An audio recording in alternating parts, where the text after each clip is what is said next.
Па Занов, добре ни дојде во Хоризонт Телма.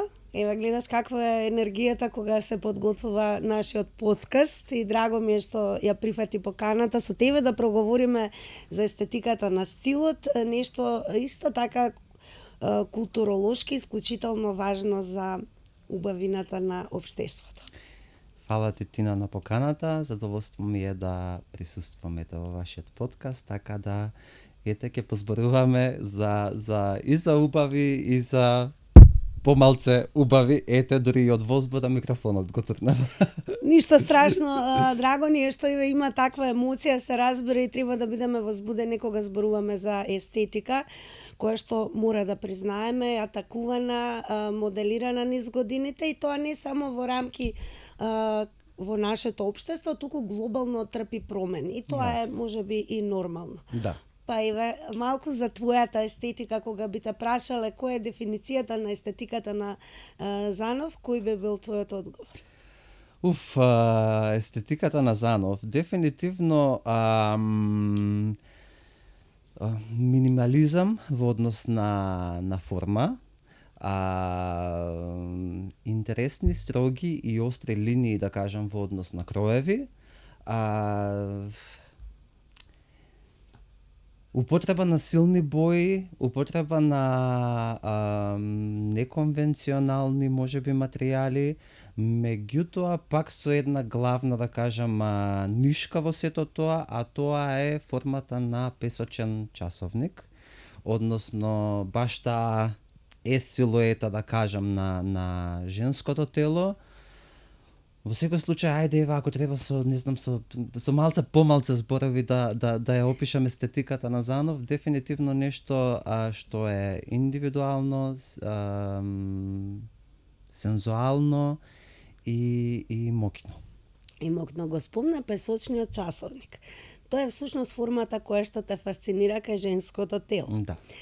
Дали те фасцинира можеби и мокта што има песочниот часовник, односно наменливоста на времето, бидејќи она што сме го учеле и односно сме го спознавале преку литературата особено, песочниот часовник е нешто што создава притисок и укажува притисок на минливоста на времето, но укажува и на тоа дека еве одбројано е времето. Колку е одбројано времето на модата? Дали модата ти се чини дека и се одбројува времето на она што представуваше некогаш и денес? Вака. Значи, модата е, да кажам, еден глобален феномен. Една уметност која што сакале или не сакале со текот на времето се менува. Зависно од периодот, зависно од потребата, зависно од, да кажем, животот како се одвива, така да според мене модата мислам дека никогаш нема да и помине времето. Единствено нешто што може да поминува, тоа е стиловите, трендовите, па едноставно како што се менуваат полно работи во животот, така се менува и се прилагодува, да кажем, нели самата мода. Нормално, пак ќе нагласам, со текот на времето доаѓаат многу различни промени. Ете, нели, и пред да почнеме со снимањето на подкастот, баш спомнавме за брзата мода, како тоа наеднаш дојде до таков еден наплив со брзата мода, како високата мода и, да кажем, баш големите и ајде, слободно ќе кажам, старите кутуриери од Франција, како, да кажем, тие малце се стишија, како многу помалце внимание, да кажем, се дава на високата мода, а многу наплив и многу, да кажем, на висока позиција дојдоа брзата мода и консумеризмот и потрошувачката и нешто што е готово денес за утре, но ќе споменеме дека се фази, најверојатно, бидејќи Париз, Франција буквално објавува војна на брзата мода. Тоа е нешто што ќе оди во заборав.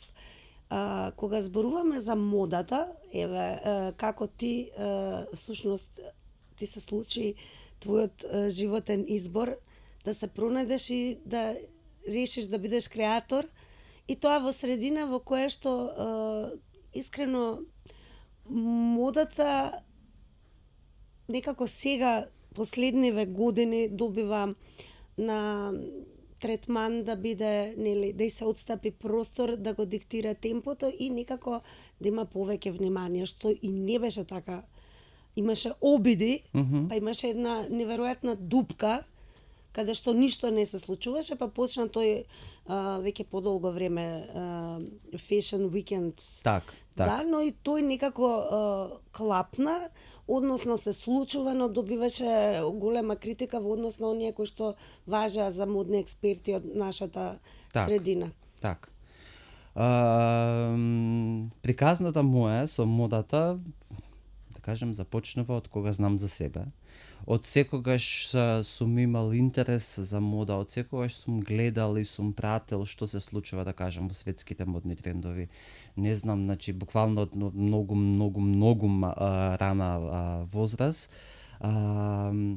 И тоа не само, да кажем, светските модни трендови во однос на модни реви или модни колекции, туку се што било на некаков начин поврзано со модна естетика или, не знам, пак ќе го нагласам модата како глобален феномен кој што игра и е задолжена за, нели, за убавото, за облекување на телото на една личност. Така да не тоа што го зборам не е само во однос на модни колекции, модни ревии, туку било какви настани, било какви гали, дали тоа било Оскари, дали тоа било не знам, фестивали како Евровизија или, значи, се што било поврзано со костим, со мода, мене тоа ме фасцинирало. Имав среќа, да кажам, како мал, мајка ми знаеше да шие на машина, и како дете мало се врткав околу неа, пошто тоа е тоа што ме интересира и буквално и стоев над глава за да ме научи како да работам на машина. Некаде, мислам дека 12-13 години беше кога веќе научив како се шие на машина, а во однос на цртање и креирање тоа било, значи, мислам, 3 од 4 години, значи уште чувам и тетрадки и книги кои што, да кажем, ги имам сите тие скици или, не знам, детска игра. Дали во околината, бидејќи такво ни општеството, се обидуваше да ти даде насоки дека во тоа нема леп, најчесто за жал, колку и ние како општество, тоа со сите гости, практично вие сте ми сите како еден гостин на кој што се разбирам ги поставуваме горе-долу идентичните прашања. Но културата кај нас вела дека е неисплатлива. Ја ценат од после, од кога светот ќе објави дека навистина е нешто добро. Не можеме да очекуваме секако некој друг да не го оствари успехот. Сега може би е полесно, бидејќи имаме интернет, па светот може полесно да допре до нас. Но имаше ли обиди, тоа ми е целта, да бидеш обесхрабрен и некако да те натираат тоа да ти биде хоби, а ти да станеш, да речеме, доктор. Така. Имаше такви обиди и такако, имаше, така, најпросто кажано, муабети, што ќе работиш, ќе бидеш кројач, што ќе работиш, ќе кратиш панталони само на луѓе, во тоа нема пари, во тоа нема иднина. Меѓутоа, пак ќе кажам, желбата кај мене и љубовта кон модата едноставно ги елиминираше сите тие муабети, сите тие пречки. Бескомпромисен беше кога станува збор. Апсолутно, да. Морам да напоменам дека од моите родители, од сестра ми сум ја имал поддршката од секогаш. Значи, не за џабе. Нормално сестрата да има брат кој ќе шеира, така е, да. Дури од мајка ми и татко ми, мајка ми беше личноста која што ме научи како да работам како да шијам на машина.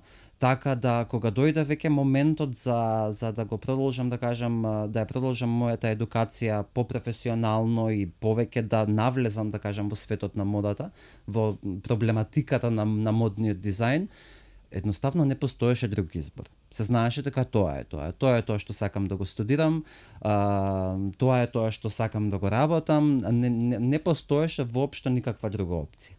Кога зборуваме за опции за образование, односно се разбира љубовта да ја крунисаш со вештини и секако она што е неопходно за да можеш да го фатиш својот пат. Так. Многу мене се одлучуваат и гледаат дека иднината може би е најдобро тоа да го направиш надвор од нашите граници.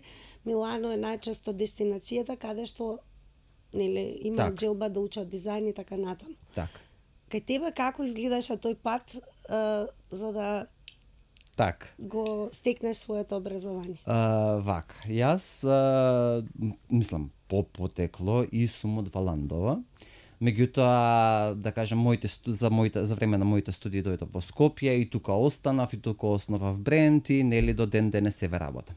Меѓутоа, кога беше моментот од средно, па да се запишеш на факултет, првата опција која што беше, да кажем, можеби мене ми беше најблиско тоа, затоа што во тој период, тоа беше 2008-2009, во Скопје, конкретно факултети за моден дизајн имаше, ама мене во тој момент ме делуваа многу недостижни. Зошто? Затоа што беа приватни факултети.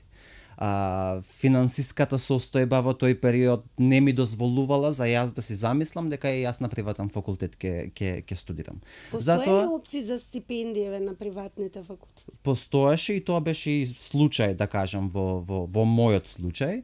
Меѓутоа, да се навратам, првата опција ми беше да студирам во Бугарија.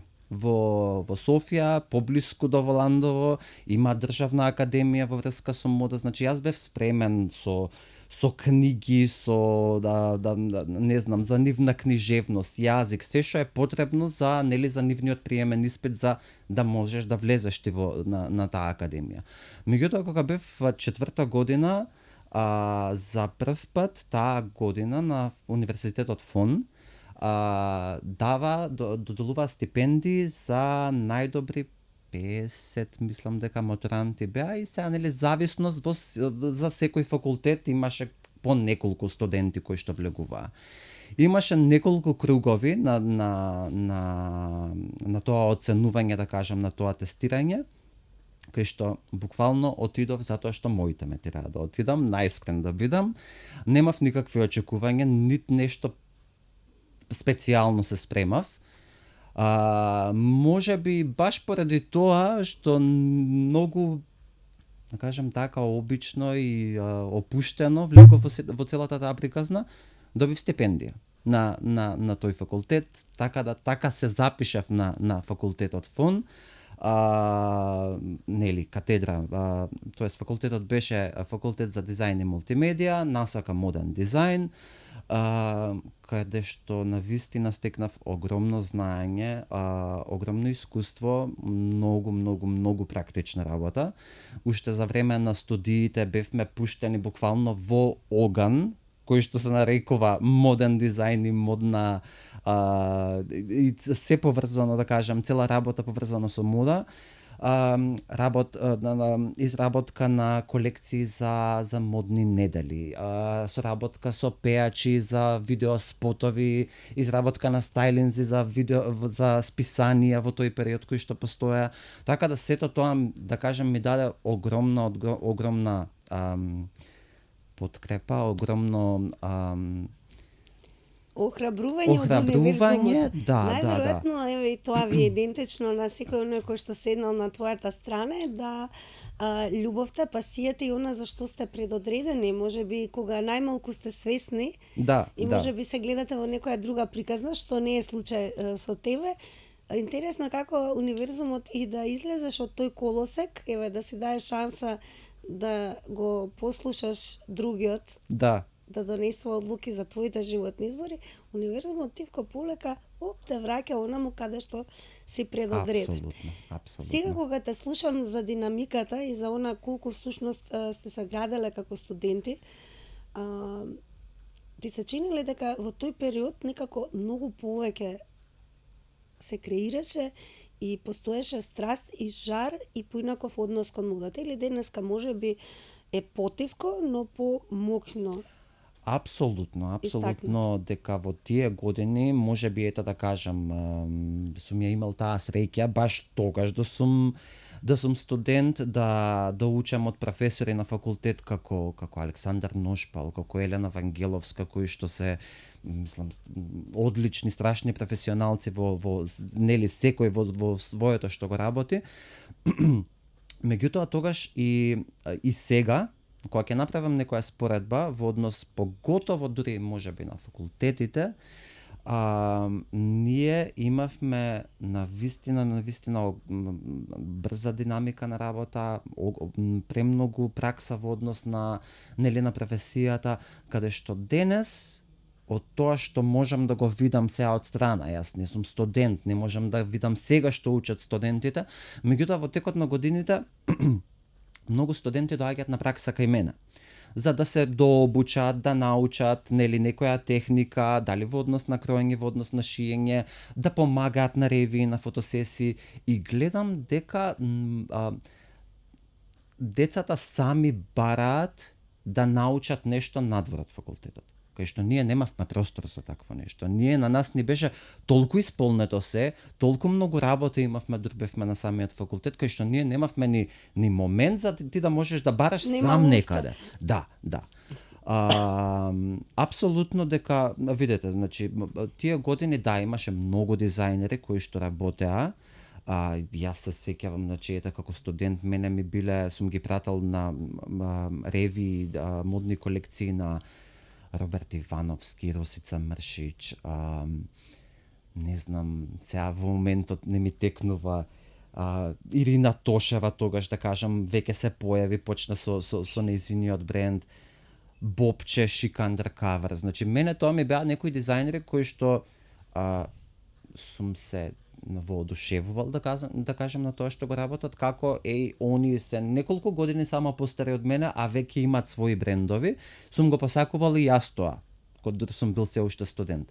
Во денешно време и како постојат дизајнери, и како работат, и како имат и колекции, и клиенти, и ангажмани и се, меѓутоа во денешно време нема некоја посебна платформа кај што самите дизајнери можат да го покажат тоа што го прават, освен социјалните мрежи. Има, не дека нема, има моден викенд, има модна недела, има Зошто се еве изложени, да речеме, од оние old school непознавачи на модата, токму во последно време низ годините, модните викенди дури и не чувствуваат желба да се најдат на истите, да проследат. Од каде се создаде таа апатија и всушност од оние кои што и како се разбираат за модата, сметаат дека модните викенди во последно време ни оддалеку не се тоа што беа пред години. Да. Зошто е тоа така? Зошто е тоа така? Искрено не знам зошто е тоа така, меѓутоа пак се навраќаме на промените и на глобалните промени, не само кај нас. Прво и основна работа, мислам дека на многу дизајнери веќе им беше скапо да учествуваат на модни викенди. Затоа што хипотетички збориме, јас како моден дизајнер инвестираш во колекција, инвестираш во материјали, инвестираш во целокупните, да кажем, се поврзано со финанси за твојата колекција, ја финансираш ти. И кога ќе дојде моментот и за да учествуваш на модна недела или моден викенд или што и да е, учествуј таму, и веќе доаѓа малце. Тука ли е крајот всушност? Што се случува, да речеме, со колекцијата од кога ќе се промовира еден моден викенд кај нас? Што понатаму после? Што се случува со колекцијата? Со колекцијата, конкретно во мојот случај, затоа што првата моја колекција беше на моден викенд Скопје, колекцијата ја промовирав, тоа беше моја дебитирачка, прва самостојна колекција. Се ја презентирав колекцијата што ја презентирав, медиумски беше покриено тоа и толку. И колекцијата си ја враќаш во студио и тоа е тоа. Пак ќе кажам, нормално, прва колекција никој не очекува во тој момент дека тебе колекцијата ќе се продаде и се. Како кои што се долги години, они ќе направат колекции, каде наоѓа таа пласман, бидејќи светските модни куќи не ги прават колекциите. Секој индивидуално се наоѓа после тоа. Секој индивидуално. Секој индивидуално се снаоѓа после тоа кај ќе ја пласира колекцијата. Дали ќе се ја пласира во неговото студио, дали ќе ја пласира на друга некоја платформа, дали е онлайн, дали е на друг Fashion Week надвор од Македонија. Секој индивидуално понатаму си тера. Ќе се навратиме повторно на она дефиниција за естетика. Твојата естетика е факт минимализам, нешто што барем во светот на модата се смета за најтешко. Она теорија на она дефиниција less is more е круцијална. Така. И еве според тебе колку минимализмот е прифатен во нашето општество? Дали сме ние минималисти, го препознаваме ли тоа дека помалку е повеќе, или можеби така. Еден ќе повлече, па што е на социјалните медиуми, ќе ги следиме трендовите. Па и тоа држи вода, и второто држи вода, не дека не, меѓутоа според, ето да кажам, моето искуство и тоа што го работам еве годинава баш и се 10 години да кажам веќе од мојот бренд и тоа што јас го создавам како естетика и како креации, дефинитивно има луѓе кои што го почитуваат и го ценат и го сакат минимализмот. Минимализмот е дефинитивно каде потешко да се изработи, затоа што конкретно пак ќе кажам во моите креации, една линија, еден шаф, еден штеп, ета малци попрофесионално ќе се изразам, да не е сработено како што треба, одма се запознава. Минимализмот значи, секако мора да е да не до милиметар точно се. Франција, нормално француската мода, дури тоа е карактеристично за нивната сега веќе последниве години. Так. Уличната мода не знам, но французите, особено парижаните, поточно ќе кажам, старите добри парижани, да. Минимализмот е нивната дефиниција во се. Во се. Некако особено на балканските простори, што може би од тоа како култура, како тренд, музиката многу диктира исто мода, поврзани се модата и музиката. Се среќаваме со ситуации кои што, да речеме, во високите кругови, кога мислиме на високи познавачи на мода и естетика, не на високи кругови на пари, луѓето најчесто одма економски пристап имаат кон тоа, дека некако почнавме многу да бидеме во шлюкици, во светкави нешта, да се трупа и да се пренесува нешто што е премногу. Точно и испреќа порака затоа што дека премногу е ништо. А ако малку е се, премногу станува ништо. Апсолутно така е, меѓутоа пак ќе кажам, мислам дека огромно влијание има и околината и средината и тоа што ни е најблиско. Дури и локацијски да кажам тоа што ни е најблиско. А локацијски не е најблиско турбофолкот. Пари се далеку од нас. Не зборам дека нема луѓе кои што го почитуваат тоа и го сакаат, тоа и го живеат тој живот и ја ценат таа естетика. Меѓутоа, поголемата, да кажам, поголемиот процент Србија, турбофолк, шлјокици, камења, нешто што е тука има еден друг проблем, затоа што луѓето ги споредуваат, да кажам, тие работи кои што ги гледаме на телевизија, ги гледаме што се случува на сите телевизии, Гранд Пинк, сето тоа, меѓутоа го забраваат моментот дека тоа е сценски костим. И на Евровизија има шлјокици и камења. И на Оскари има шлјокици и камења, не дека не. Меѓутоа тоа е сцена. Тоа е драма за да се за сцена, за да се привлече некакво внимание. Тоа не е мода која што треба да се носи во секој ден. Сега тука е проблемот затоа што тоа не е достапно. Тоа ни го пружа претходно што го зборевме моментот на тоа ни го пружате материјалите кои што ги имаме на располагање. Какви материјали има на располагање во момент?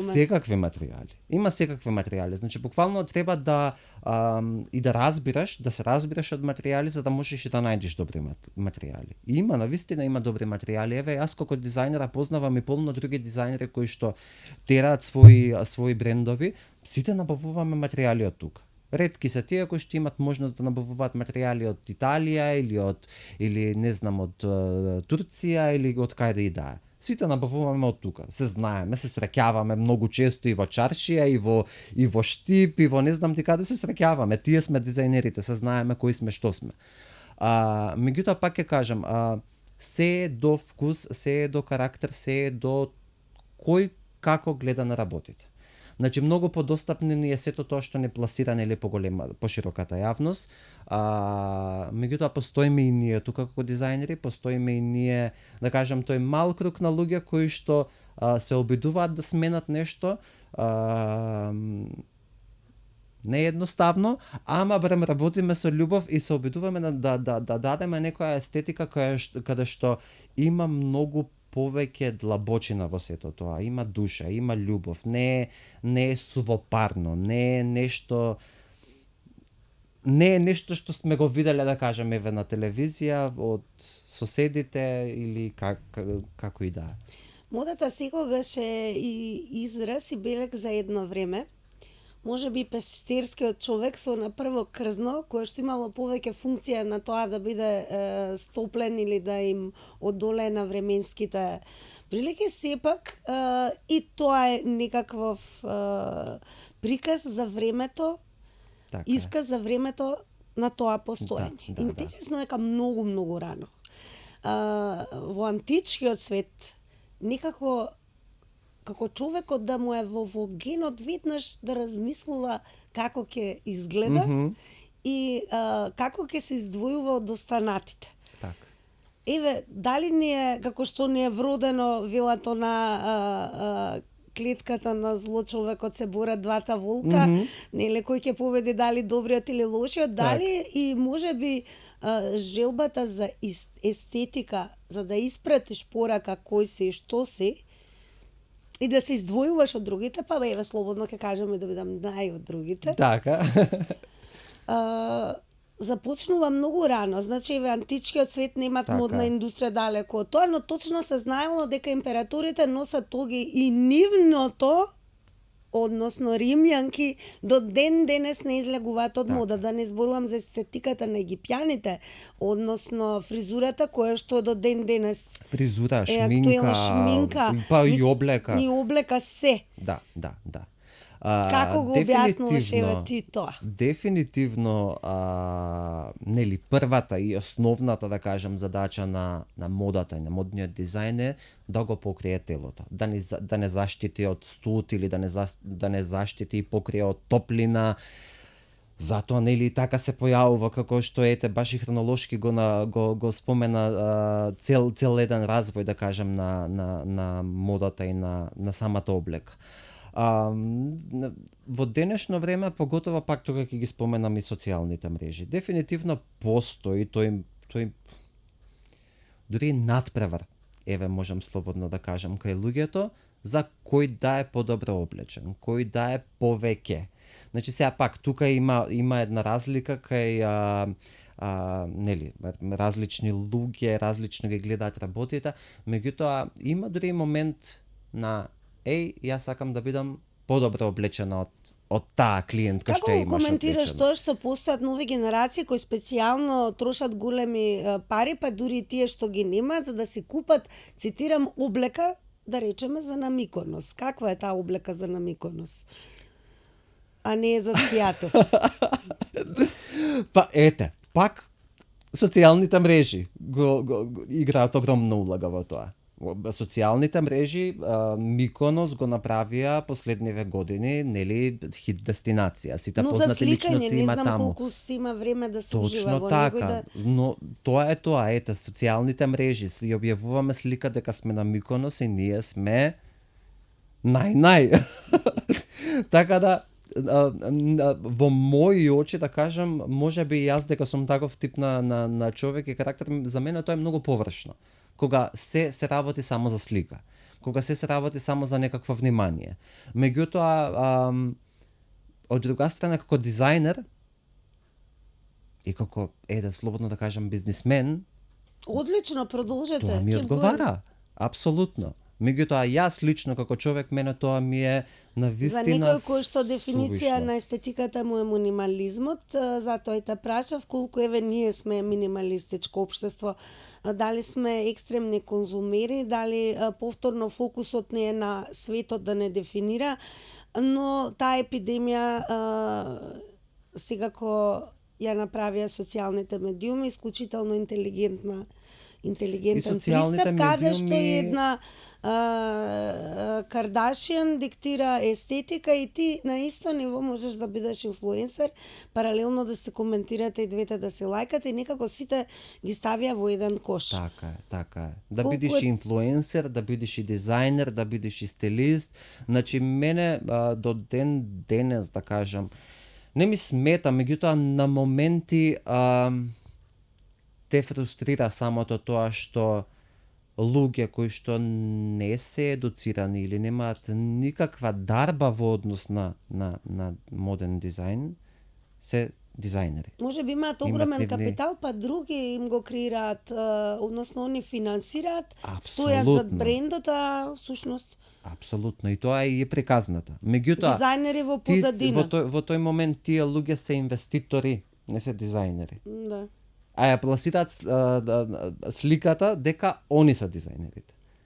Тука има еден момент кој што Дали тој моменти на брза мода и на се она што му се случува и допрва требаше да му се случува на светот, мислам дека тогаш и социјалните медиуми далеку беа од тој импакт, беше Ив Сен Лоран кој што беше дециден дека нема да учествува повеќе никогаш и да стави подпис на своите креации во времето на криминалот што и се случува на високата мода. апсолутно, апсолутно. Еве за Значи, не гледачите само- како би го обяснило дизајнерски аспект. И не Што е само тоа Ив што Сен Лоран, туку има и други дизајнери, поготово да кажам ета во 70-тите, 80-тите кои што претходно работеле исклучиво во висока мода, и тоа било тоа. Да, имало ready to wear, ама немало брза мода која што ја има денес. Што се подразбира под брза мода? Еве да им објасниме на оние кои што Брза се мода лаици. е нешто кое што се прави од не толку квалитетни материјали, а нешто што се изработува машински само, кај што нема толку многу прецизност во однос на крој, во однос на изработка, и нешто што ви е достапно од сега до за пола сат, што веќе ќе биде готово. Тоа е брза мода. Експлоатација на луѓе, експлоатација на работници, експлоатација на трудот, нешто што се прави масивно, а што не е платено доволно. Брзата мода едноставно е еден многу да кажам грд бизнис. Тоа е Турбо брзата мода. фолк секако во светот на модата. Точно така. Може Дури би и пак ќе кажам, извини што те прекинав, дури и во турбофолкот се наоѓа некогаш нешто што е брем малце уметнички, што е нешто некој брем така сака да се експресира. Тука да, и меѓу нив има секако Карлеуша важи за жена која што и како е фасцинирана од и познаваче на високата мода. така. Има можности и апсолутно не штеди Така и тоа е. добро го препознаваат дури и со кои компании најмногу. Имаше една компанија која што бренд всушност кој што Елена единствена што ја познаваат од Балканот. Така Шанел што некако ми е сомнително да го кажам дали беше брендот. не Карлеуша знам дека не со верс- Баленсијага Balenciaga. имаше и со Ветемон со нив Сега дури мислам кога ќе дека и на спомнеш Ревија има Balenciaga, земен. Добре? Значи Баленсијага некогаш, па и Прада важеа за брендови кои што беа дефиниција за стари добри пари. Има сега тоа се враќа трендот на old money Old на money, англиски. така е. Каде што токму високите кругови, сериозно богати луѓе воопшто не се во пикот, ниту сакаат да бидат нели егоцентрични, туку за нив токму и лајфстајлот е минимализам. Така е. Заткриени од светот, далеко и дека смееме да збориме за мода, мислам дека апсолутно не се естетичари ликови како Елон Маск или Цукерберг, но спаѓаат меѓу најбогатите во светот, но custom made мајци кои што немаат никакви лога, логоа. Тоа е болест на Балканот во моментот, не знам зошто е тоа така, а тоа всушност велат експертите дека е знак да како да врескаш и велиш јас немам, а сакам да имам, така Точно, некако. точно. И дека има, тоа ме беше моабет од custom made мајци кои што вредат повеќе од $800, нема никаков знак, мајцата изгледа обична, но материјалите се далеку од брза Од мода. брзата мода. Значи сигурно каде по-квалитетни материјали, каде по одржливи, да кажам дури. Така да. Ја спомнавме Калеуша, она си сака мода, си се разбира во мода и си сценски и како за незиното. Така? Да. Но ние имаме ситуација каде што еве вчера завчера Том Форд истакна дека стилот апсолутно нема врска со парите, вие можете да се сиромашен и да имате безпрекорен стил. Дури имаше и бездомник кој што беше инспирација за една ревија на Баленсиага. Ете, човекот е бездомник, но кога ќе го погледнеш, така е. Има стил. Галијано во времето на Диор имаше цела колекција која што беше, да кажем, инспирирана од бездомник. Види, не ретко може да се случи да имате финанси, можности и да имате стил, но најчесто оние кои што најмногу имаат, најмалку имаат стил и мислат на мода. Да. Зошто е тоа така? Валеле, не знам, тоа е навистина да кажам... Богатството е привилегија на луѓето кои што не знаат и не ги интересира мода и естетика. Види, не дека не постојат луѓе кои што навистина имаат и знаат како да се облечат, имаат стил и имаат естетика. Меѓутоа како што нели, брза мода, брзи пари, брза слава, се мислам дека тоа е поврзано едно со друго. И брз секс имаме, се е брзо. Се е брзо и се е поврзано едно со друго, така да мислам дека тука има и тоа влијание. Да, моментот, нели, па дури не би рекол дека, нели, маичките со надписи од брендови, да се гледа и сето тоа да е толку онака гласно, да кажам, дека, да, може би постои тој момент на немам пари, ама да се покажам колку имам, но меѓутоа има и многу случаеви кои што имам и можам да си дозволам и видете ме јас што можам да си дозволам. Не знам, тоа е веќе сосема една друга филозофија и друга, да кажам, психологија и ментален склоп кај луѓето, кој што секој... Така да, модата е неизоставен дел и на статусот. Неизоставен, апсолутно. Значи, модата секако е уметноста во модата е тргната на страна, бидејќи луѓето мислат дека мода е да се купиш и да се облечеш. Така е.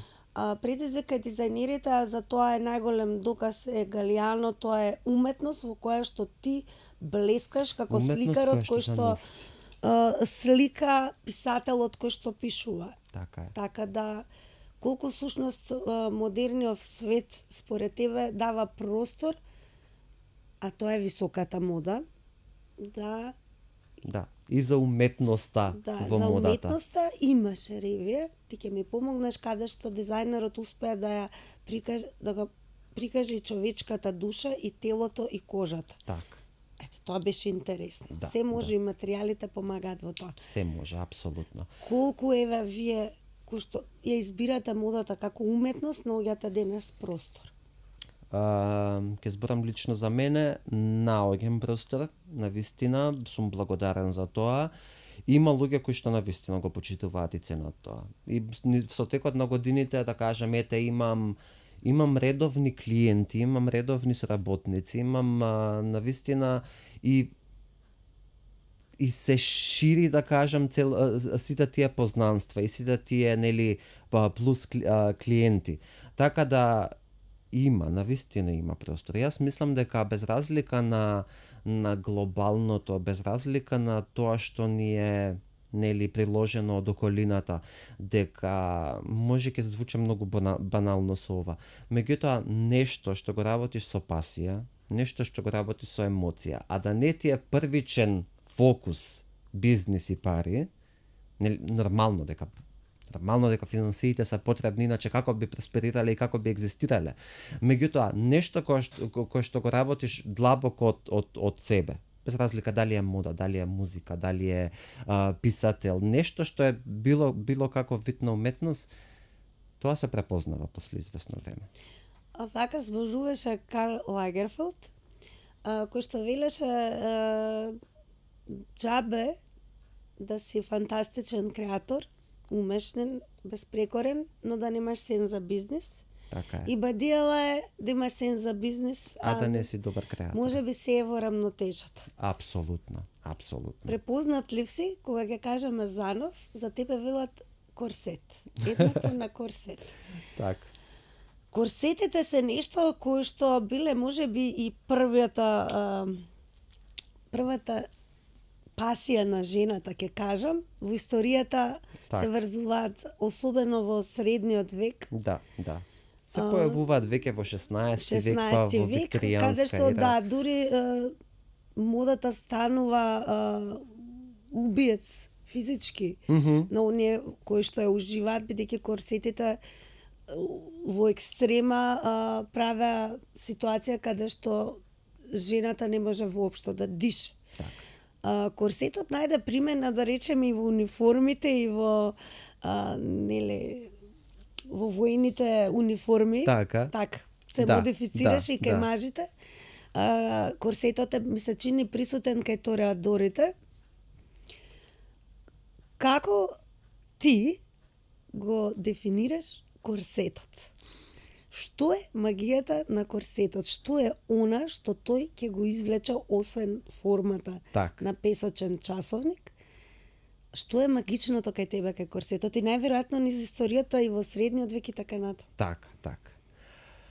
Освен формата и освен тоа што, нели, како што го спомнав, песочниот часовник фигура, за мене лично корсетот, кога ќе видам и кога сум гледал, да кажам, и претходно други креации, други дизајнери кои што работеле корсети, не знам, ми дават рамнотежа една и ми дава таква една стабилност кога ќе видиш човек во корсет, без разлика дали е маж или жена. Мокно изгледа, најверојатно. Изгледа мокно. Некако ми има некоја композиција и ми има некаква хармонија.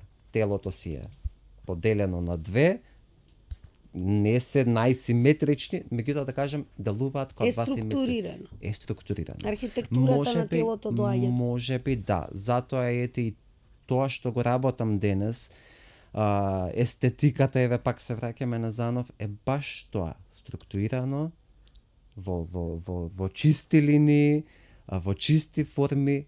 Можеби тоа е тоа, да кажам, зошто и целата база, да кажем, и на моите модели, а и одамна ми било нели корсетот како корсет. Слободно ќе дозволам да кажам, ако веќе ги следиме информациите и она што е актуелно на социјалните медиуми, а факт е тоа зашто зборува целата планета, е дека доаѓа твоето време, Занов. Завршува времето на се и се што, на премногу светки, немање никаква форма. Дури психологијата укажува на тоа дека модата, каде што тенденцијата е да се носат блузони, широки панталони, сето тоа да е аморфно, едно слоевито едно врз друго, всушност испраќа порека дека новиот маж особено, па и жени,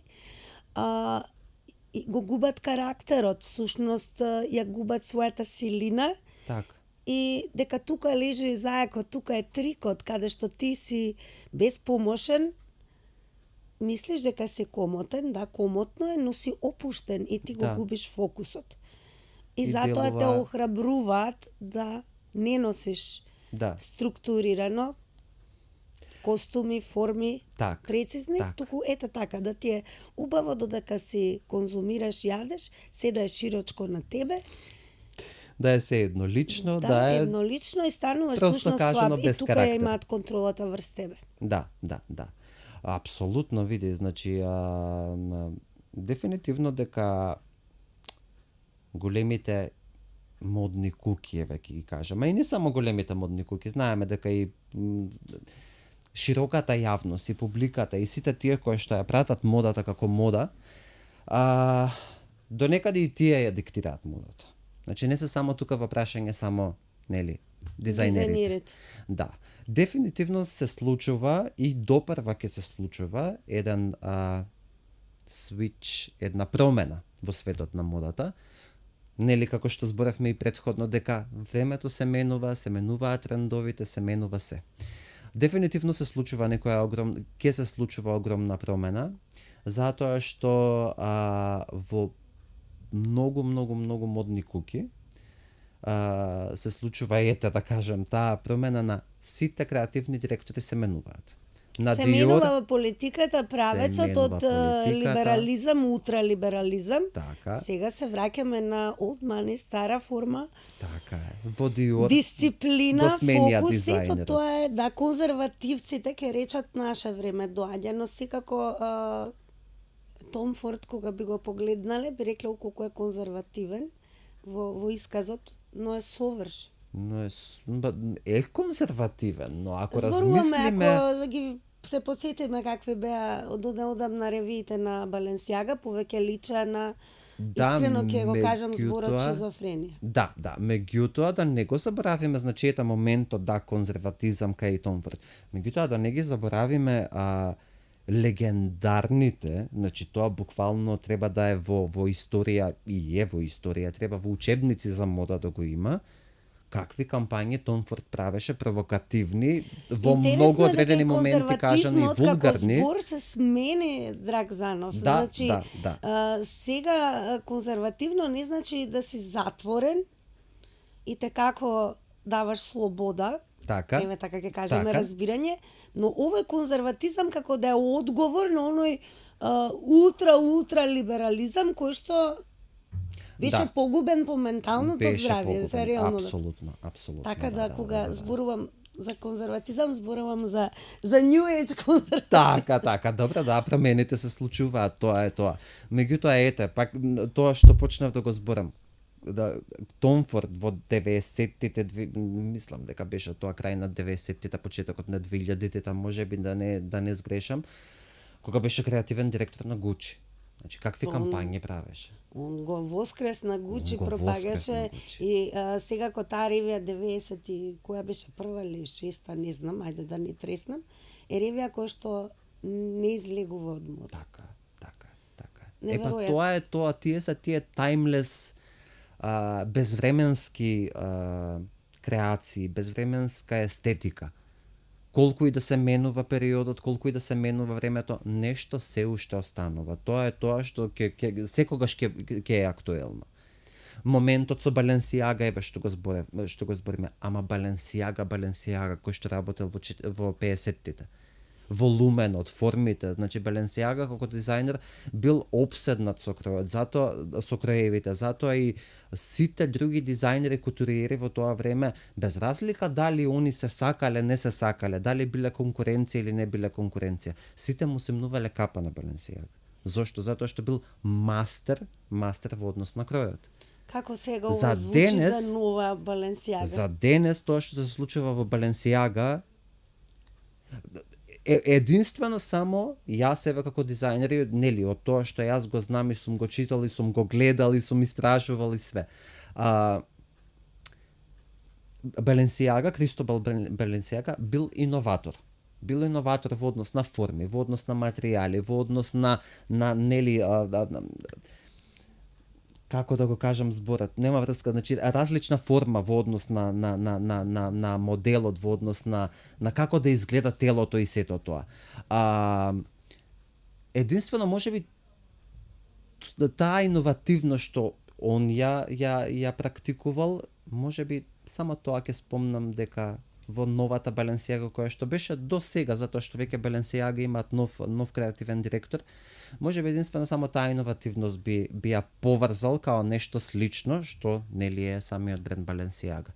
Затоа што Баленсиага до скоро беше толку многу го испопуларизираа, толку многу го направија, далеко од тоа, влегувам во друга тема, далеко од тоа дека Демна, дизајнерот кој што беше на креативниот директор, далеко од тоа дека не го вивна Баленсиага во облаци. Брендот. Докако да беше употребен брендот да испрати малку по злобна порека, односно. Да, меѓутоа пак ќе кажам, мислам дека како да го промовираше она што го гледаме сега со судењето на Диди вистините кои што излегуваат, имаше една исклучително Можеби. грда кампања. Да. Знаеме како да во маркетинг пораките се дискретни, но брзо тоа беше препознаено. Таков е, можеби не го оправдувам, не Не за никаква оправдување, најверојатно него- тоа е дел од планот. Значи, имаш ли чувство дека како општество не тестираат еве и со модата, да речеме, Апсолутно. ајде да видиме ако речеме дека се модерни некои, не можам, тоа не е папучот, еве како дизајнер $500 чина, тоа е нешто, не знам Добра, што е. Ајде папучите, што да Тоа е кажеме како- со вреќата ѓубре, Вреќа значи црна ѓубре. вреќа ѓубре кое што ја продаваат како чанта и кое што Да, е 2000 евра. мислам. 2000 евра, а се шие за 2 евра, тоа Ма исто. тоа не е се ни шие, тоа е најлон буквално. И сега како да не тестираат со себе, и дури во модата, имаш ли таков печаток? Ајде да видиме, да пробаме, ако речеме дека еве скинативе гаки се хит, вие ќе носите и скинати гаки. И сите ќе тргнат да носат и скинати гаки. Види, апсолутно дека има сигурно дека не тестираат и наметнуваат нели работи на кои што треба да веруваме. Меѓутоа пак сега има еден друг момент на дека значи уметниците и ние како уметници, значи имаме инспирации, наоѓаме инспирација од секој што знаеме некогаш малци да забегаме со И нашите треба, идеи. уметноста е потребна да забегува, но ние Да. си имаме, како да кажем, како тест, како да сме насочени на потрошувачот да видиме колку е будала. Не знам, некако така ми изгледа новото време.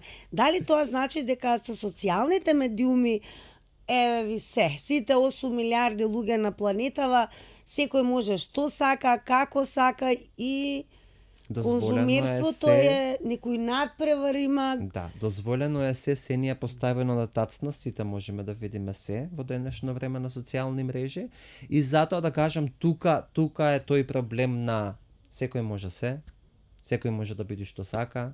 Не велам не, значи еве пак се враќам нели на модниот дизајн, пошто тоа е тоа што сум.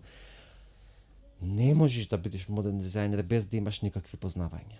Не можеш да бидеш моден дизајнер ако немаш талент тоа да го работиш. Не можам јас да бидам водител. Едноставно немам јас талент за тоа, колку и да сакам. Сите имаат сега можност за се. Точно.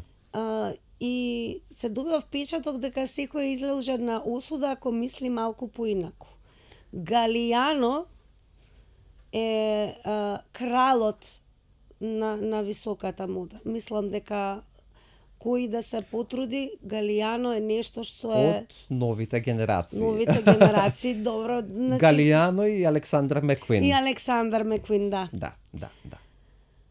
Галијано го спомнувам затоа што него му беше запечатена судбината поради тоа што имаше негативни искази кон евреите. Сега како ти звучи од овој агол денес кога зборуваме? Многу работи се сменија. Многу работи се сменија. Галијано повторно се враќа. Така. Имаш ли впечаток дека сите сме некако заточеници, ни ја диктираат дури и креативноста во главата? Буквално така излегува. Да, Галијано се врати, нели, после скандалот кој што се деси кога беше креативен директор. Креативен директор кога беше во Диор.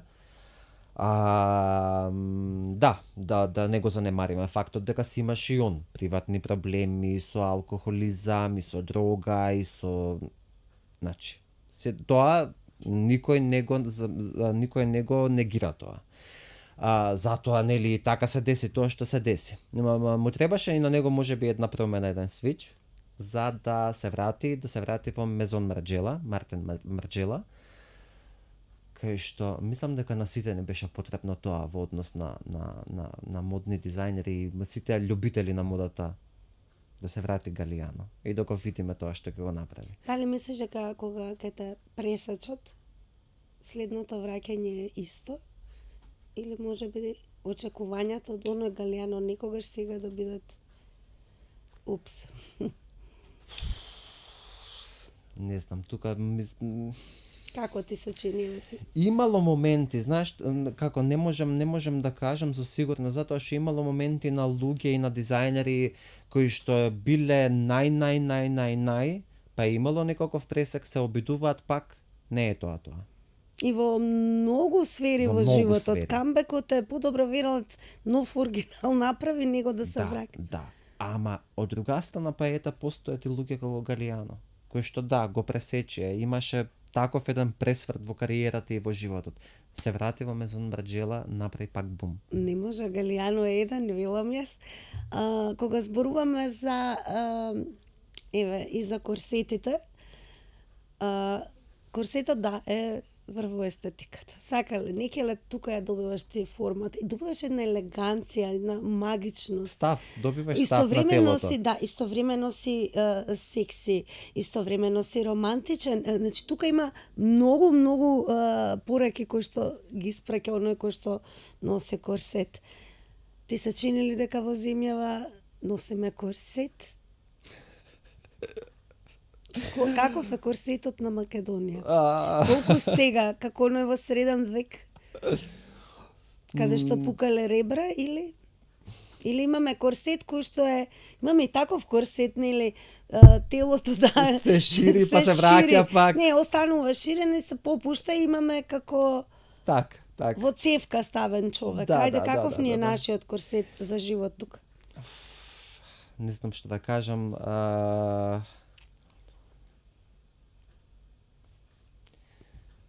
Во корсет кој што Како?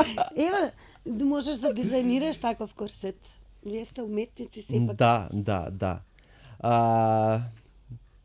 Не знам, Со попукани шавови, дефинитивно, со крпи залепи.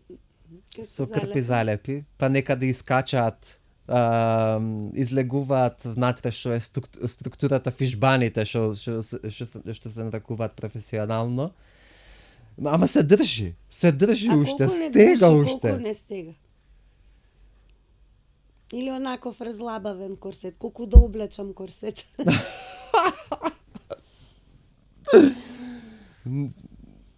Стега, ама не стега. Постои, ама не постои. Не знам што да кажам. Може ли да се поправи корсетов? Или мора нов целосно, од поново, нови материјали? Ново тело? Треба многу работа за да се поправи корсетот. За да биде совршен. Да го поправаме или да создадеме нов? Ако сакаме, може да го поправаме. Од каде би почнал ти? Од струкот или од... Прво од каде би почнал? Од луѓето би почнал. Од телото. Од телото. Така, општеството е телото. Ме интересира една работа. Според тебе, дали инспирација за креаторот е и моделот или клиентот? Апсолутно. Јас во многу кога работам нели нормално custom made за клиенти, секогаш инспирација ти е човекот кој што е пред тебе. Структурата, тенот, косата, намената нели за која што е потребен моделот. Меѓутоа многу пати ми се случило кога работам колекција, кога нели колекција си работиш, нешто што ти сакаш да го сработиш, каде што дури во самите скици визуализирам одреден тип на модел, одреден тип на девојка. Модел, значи физички кој што јас знам, да кажам, кој што од таа модна агенција, јас знам, сум соработувал и кога ја работам и во скици и во се, јас ја гледам само таа девојка. Многу пати ми се има тоа случајно, кога работам така колекции, ќе се запнам, значи буквално во една девојка, таа сакам, значи тоа процес на работа е да се направи колекцијата, може девојката нема да е тука. Може нема да е слободна за сликањето или за нешто. Меѓутоа сум запнат за таа една девојка и таа една девојка на крај се случува таа да е таа што ќе биде заштитно лице, да кажам, за таа колекција. Така да дефинитивно зависи и модата како мода и креациите како креации да пренесуваат некоја приказна. Да, ја прикажуваат приказната која што јас сакам да ја кажам како дизајнер, тоа што јас во таа сезона сакам да го покажам. Но апсолутно моделот, девојката, клиентот, кој да, апсолутно е премногу битен за тоа како ќе ја презентира таа приказна. Како се справуваш со клиент кој што, да речеме, не ти е пријатен по енергијата а сумата е исклучително пријатна, која што ќе ти донесе многу убави реализации на твои идеи. Како тука треба да ги победуваме, нели, да ги проголтаме и преджавакаме работите кои што не сакаме? Така. Или си безкомпромисен, па речам не ја давам таа жртва? Не. Видете, со текот на годините учиш не само да бидеш дизајнер, туку да бидеш и психијатар, да бидеш Прво да се психијатар е можеби круцијално во новото време. Да бидеш во моменти пластичен хирург. Како изгледа да бидеш и советувач, да бидеш и слушател. Така да, со текот на годините си доаѓа, да кажам, тоа е искуство како да се справи со секаков тип на луѓе. Дефинитивно се случувало да има, нели, едноставно клиент или не само клиент, дури ќе кажам и соработник кој што едноставно не сте на иста енергија, немате исти очекувања од нештото. Како се справуваш, бидејќи тоа е неминовно во животот, не може да се случува, ние секако сакаме. Јас во тие ситуации, се држам на своето, меѓутоа правам и компромиси затоа што мораш да направиш компромиси. Во животот е така, кај што некогаш мора да направиш компромиси. Сега, не целосно да биде по твое. Како низбрдо. Ете така. Ама не, види, пак ќе кажам, тешко е да се работи со луѓе. Јас сакам работата премногу, сакам да го работам ова, сакам да работам со луѓе, меѓутоа тешко е да се работи со луѓе. Секој што работи со луѓе знае дека тоа е така. Секакви не има. Така да со некој имаш разбирање, со некој не. Најверојатно токму тоа не прави луѓе, бидејќи човекот се повеќе го убедуваат дека треба да биде крал, индивидуален во друга, само бендисан е пострашно, тоа нарцисоиден. Дали еве ти се чини дека и модата станува нарцисоидна, апропо пропагандата дека човекот може сам и не треба да се обидува да се социализира, да го спушта гардот некогаш колку трпеш? Не би рекол. Модата дека е нема. Модата е, пак ќе кажам, нешто што се работи, што се прави за луѓето. Што се работи, што се прави за цело општество. Така да тоа не може да биде само бендисано. Кога е нешто, уметноста е модата. Кога нешто се прави за не го правам само за мене. Уметноста не создава нарцисоидни луѓе. Најверојатно општеството и душата се оплеменува од уметноста, од фини нешта. Точно така. Ајде малку зборувавме повеќе, звучиме на кажените, но што е со мажите и нивниот фокус на стилот, модата? Сега некако мажите почнуваат да размислуваат во насока дека и оно што го носат, всушност оптоварени се со статусот и тоа се наметнува. Така. А брендот е всушност кај нив статус. Тоа име. Колку е всушност стилот статус? Бидејќи јас имам впечаток дека маж кој што има стил е незаборавен. Апсолутно и ги побива по сите ставки оние кои што имаат брендови. Апсолутно е така. Затоа се навраќаме и на моабетот, значи нешто што е брендирано и што е in your face, кажано на англиски, со огромни букви, тоа не покажува статус, не покажува стил. Статус покажува некој што е. Стилот всушност не е само облеката. Стилот е целиот начин на живење. Како стануваш на сабајле, како го пиеш кафето, со какви луѓе комуницираш, со какви луѓе се дружиш, како ја возиш колата, каква музика слушаш. Какви книги читаш. Така да. Ти лично си фан на која ера, да речеме, што ти е најблиску до тебе? Јас мислам дека од секоја ера си имам нешто што најмногу ми лежи. Во однос на музика, 80-тите ми се секојдневно, дури се работи, се слуша тоа. А во однос на естетика, во однос на мода и во однос на линија, многу ме привлекуваат 40-тите, 50-тите. Тој период на баш тие, да кажам, вистинските првите кутуриери на Dior, Balenciaga, Saint Laurent. Во однос на што друго, не знам. Така да си Мислам дека и сите луѓе треба да си имат нешто што им е инспирација во животот. За да може од нешто да црпат, од нешто да ги инспирира, да знаат како понатаму во животот да прават. Пошто ако живееме од денес за утре, денес за утре, денес за утре, побрзо доаѓа утре. Која е поентата? Автентичноста е нешто што дури и дизајнерите ги издвојуваш.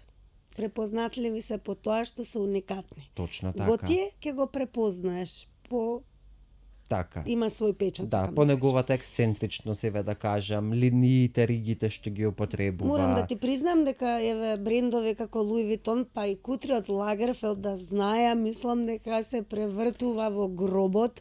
Значи, модерниот богат човек некако толку го сфаворизира во погрешна насока што тоа воопшто не е Лагерфелд. Патиките со неговото лого, со неговото... Значи, невкус сега станува дефиниција за невкус. Ама пак се враќаме, значи, од неговото име, неговиот бренд, тоа што он го создаде како негова институција, едно на нешто што Он стана Шанел. Он стана Шанел, точно така. Сега, значи постојат луѓе кои што од неговото име направија бизнис. И прават пари, и прават големи пари. Дали тоа било кич или не било кич, или било ефтино. Сите да имаме. И што е уметничкото во тоа? Ништо. Битно, името е тоа. Еве, што би им порачал и на жените и на мажите во однос на тоа во која насока да го тераат стилот. Се менува светот. Да бидат индивидуални. Да го прават тоа што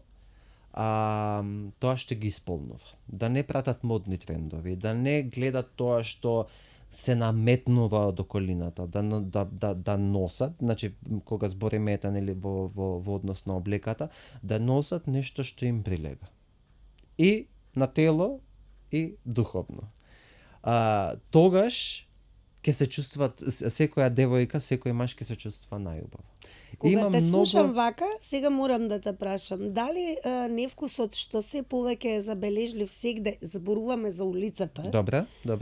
Е сушност преку тој невкус и натрупаност гледаме нешто што како да карактерот не му е добро. Да, нешто што е наметнато, нешто што ни го околината ни го кажува и далеку од автентично. Далеку од автентично. И не правиме тука муабет само за облеката. Тука правиме муабет за се. Пак се враќаме на моментот на начин на живење. Музиката што ја слушаме. Сите естетски корекции кои што се прават. Значи не сум компетентен можеби да зборам во однос на тоа е сосема друга професија. Треба да си пластичен хирург со корсетот. Така, да. Обемот да го намалиш на минимум. Меѓутоа, кога ги видиме примерите и социјалните мрежи, нема автентичност, нема разлика, се е исто. Да, исти лица. Истите лица, истата уста, истите очи. Како да сме штанцани, така изгледаат. Да. Но има промена. Генерации, овие Z се сега, ние сме милениумс, не слушаат колку зборуваме за тоа што сме виделе и што сме доживеале. Точно така. И наместо да звучиме како стари луѓе во наше време, сега тие се повеќе се вртат и сакаат да се вратат 80-тите. Така е. Естетиката, убавината се смени, но драго ми е што еве тука некаде пред крајот ќе кажеме дека она на што работиш во моментот и те како ќе покажеш и докажеш заедно со тимот како изгледаше естетиката некогаш. Имаш можноста, се разбира, за да работиш заедно со една единствена Надица Георгиева. Така е. Да, и да тоа покажеме и докажеме што всушност значеше некогаш лице на годината, што значеше убавина и што значеше таа композиција, едно хармонија и синхронизација на работењето на моден креатор, фотограф, стилист, модел и шминка, всушност, фризура, се. Целокупно еден пакет кој што нели го дава на крај производот кој што треба да го даде. Да, значи во текот на годините сум работел, еве да кажам, со полно и јавни личности, и пејачки, и глумици, и модели, значи не само од Македонија, туку и од странство. Ајде малку пофали се откри, еве од регионот со кого имаш работено и навистина си уживал? Имам навистина со многу луѓе работено, што од модниот свет, што од да кажеме естрада.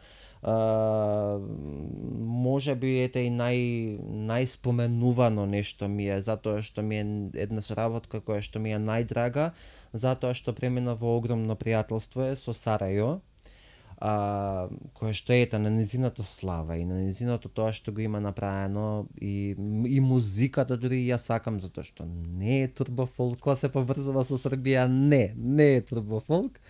Меѓутоа е прекрасен професионалец, прекрасен човек, прекрасен професионалец кој што најверојатно ги гаи и ги има тие некои вредности валјда стекнати од негде од друго место, може би и природно си е таква, но точно се знае дека тоа се слуша од таа и таа личност. Занов кој ќе го каже тоа треба да се облече. Тука нема ама мене не ми стои, ама јас не го сакам. Ама сакам вака. Ама јас сакам вака.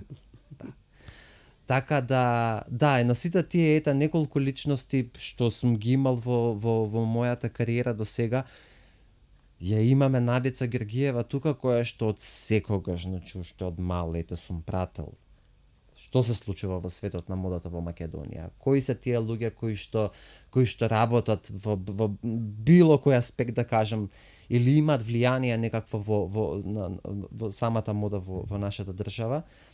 И сум ја прател Надица и после тоа, да кажам, нели со студиите и после студиите работам со нивната агенција со Моделсин од самите почетоци на Занов, се знаеме лично многу добра. Меѓутоа никогаш не сум имал прилика да се работувам, да ја облечам за нешто конкретно. И имаше, значи, сега една прилика да не откриваме што е, ама без разлика што ја знам, кога дојде за да ја облекувам, јас дури имав трема за да ја облечам неа. Мислам, она е една прекрасна личност, она е една душа од човек, страшен професионалец исто така, и се помина безпрекорно, меѓутоа чувствував таква една позитивна трема кога дојде во моето студио. Што е одлично, те вади од твојата комфорт зона и ти практично се надпреваруваш со себе. Нема ништо поубаво да имаш таква муза, таква инспирација. Апсолутно. И верувам дека... И убав е моментот кога личности кои што те биле инспирација и муза, икона и денес носат твои креации. Значи чувството е на вистина. А мислам дека најголема чест е кога ќе креираш, јас ќе си дозволам по свој вкус да кажам, за некој кој што е се уште представник на вистинската убавина. Така, точно. Имам пријателка, велеше, се отиде јабана кога почнаа пластичните операции. Така некако. Модата е составен дел и од општествените промени во смисла на револуција и војни. Апсолутно. Нацистите беа дотерувани и униформите беа подготвувани од БОС. Точно така. Како дизајнер, најверојатно ќе си дозволам да кажам, некако војниве најмногу се зборува за една нова ера, така е, која што ќе биде и дигитална, вештачка интелигенција, предизвици тон, како да живееме во повеќе паралелни универзуми. Едни одат на плажа во моментот, уживаат, се инфлуенсери, испраќаат порака, живеам како шеф. На една страна гледаме зародиш на трета атомска светска војна. Од друга страна имаме... Луѓе немат вода да пијат и немат јадење. Значи, на сите страни како една општа хистерија. Интересно имаме кои што се журкаат, тоа било незамисливо, додека од друга страна летаат бомби. Но имаме и револуција во материјалите, каде што да речеме, на джиджи миджи, не можам да ги запомнам, најверојатно не се естетика која што ја почитувам, нека ме простат љубителите, но имаме револуција на технологија на материјали. Апсолутно. Сега го гледаш, сега не го гледаш. Да, да. Се гледаш ли себе си дека ќе дизајнираш униформи за Трета светска војна или ќе дизајнираш нешто во соработка со вештачката интелигенција, па ќе правиш со материјали кои што исчезнуваат, или ќе работиш со сета душа да имаме најубав корсет што го имала една земја, односно ќе го поправаш корсетот на Македонија. Вака, како човек, како дизајнер, сум личност која што сака предизвици. Значи сум работел и со, како што напоменав, и неконвенционални материјали. Сакам да експериментирам во моментот кога работам. Дали е тоа некоја нова техника, дали е тоа некој нов израз, дали е тоа, за прв пат, по вокација да кажам, сум дизајнер за женска облека. Меѓутоа, пред 2 години за прв пат вклучив и машки модели во моја колекција. Значи, си давам сам на себе во однос на тоа што го работам, предизвици да експериментирам, да се експресирам, нели, така како што знам и умеам. Ме влече моментот на некоја да употребувам материјал кој што е од некоја нова технологија. Имам другар, многу добар близок другар кој што живее и работи во Данска и баш неговата струка и неговото знаење е баш, да кажам, дизајнер за одржлива мода, кој што работеше во фирми што баш го истражуваат тој процес, како да направат материјал од печурки. Како да направат материјал од лушпа на јаболко. Што за тоа се неприкосновени, да речеме, скандинавските земји, но сочуве Боже се кога станува збор за стилот и естетиката. Не е тоа што не се занимаваат, него никако кога ќе стапнеш во Италија, ти тоа име како во ДНК-то, а кога шеташ низ Копенхаген, ти буквално гледаш нешто и не ти се верува дека толку не е тоа невкус веќе, тоа е како струпа здола, комплетна незаинтересираност. Видете, скандинавската естетика во однос на облека е нешто што е сосема поразлично од било што. Значи, тоа е минимализам. Има естетика апсолутно и тоа е минимализам. И они што го облекуваат и што го носат во однос на облека и на гардероба е минимализам, ама е сосема подруг минимализам. Нив минимализмот е да е скроз кежуал, да е скроз опуштено. Целите се баш мегаил. Буквално. Но она, пошто се неприкосновени, се секако материјалите. Да. И технологијата. И технологијата, па еве, дали е возможно да ги споиш ти? Можно е. А корсетот од кои материјали? Од оние на Данска би ги правил за Македонија или може би секако на Македонија повеќе прилега естетиката на Италија? Не, дефинитивно повеќе прилега естетиката на Италија или на Франција, сепак ние сме топла земја, не сме ние Скандинавија. За да бидеме како Скандинавија, тоа е невозможно. Така да, дефинитивно материјали Италија, Франција, некои техники може би од таму во однос на шиење, како да се обработи, како да се заврши. Треба малце да кажам, медитерански тач. Медитерански тач. Тепа, како беше со медитерански тач. Благодарам многу.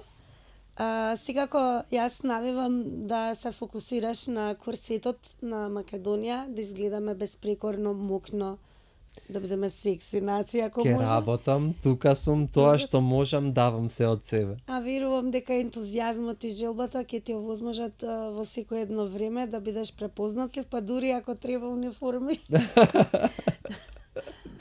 Се надевам дека нема да дојде до тој момент. Мислам, кој би сакал да има војна и такви работи. Моментот се случува, но интересно е што некако таква ни е планетата. Живееме во повеќе паралелни универзуми. Да. Уметноста ќе го спаси ли светот за крај? Секогаш. Благодарам многу, Занов. Ти благодарам и тебе на поканата. Уживав на вистина. Така да, фала ти. Се гледаме на јубилеот. Се гледаме на јубилеот.